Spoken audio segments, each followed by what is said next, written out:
Je suis Patrick Crou, je suis journaliste, je suis marié, père de 3 enfants.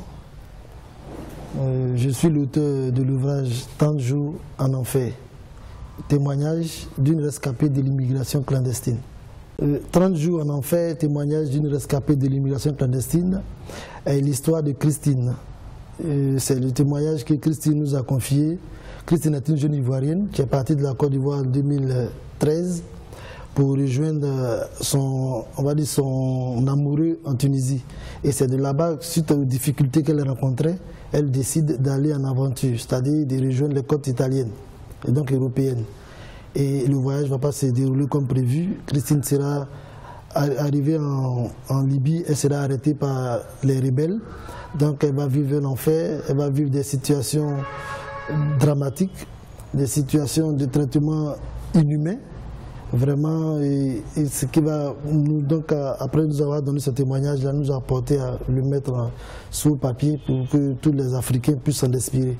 Parlant de l'inspiration, ça m'est venu à la suite du sommet Union africaine-Union européenne qui a eu lieu en Côte d'Ivoire le 29 au 30 novembre 2017. Quand j'ai lu les résolutions qui ont sanctionné cette rencontre-là, concernant l'immigration clandestine, j'ai vu que les États africains, dans leur globalité, n'ont pas pris une décision courageuse. Les mesures étaient des mesures vraiment qui portaient à débat. Et donc, je me suis dit, en tant que journaliste, il fallait que je pousse un peu la plume, je trouve des informations crédibles, au mieux un témoignage, pour pouvoir porter la sensibilisation.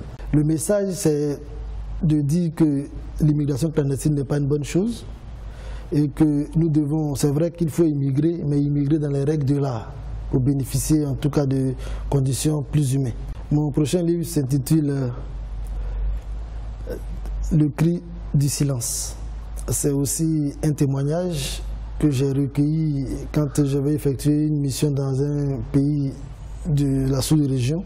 J'ai rencontré un enfant de 14 ans qui a été pris en otage par les djihadistes et qui a pu s'enfuir. Et donc il nous a livré aussi son témoignage de comment est-ce qu'il vivait là-bas, les conditions de détention, les conditions de formation aussi.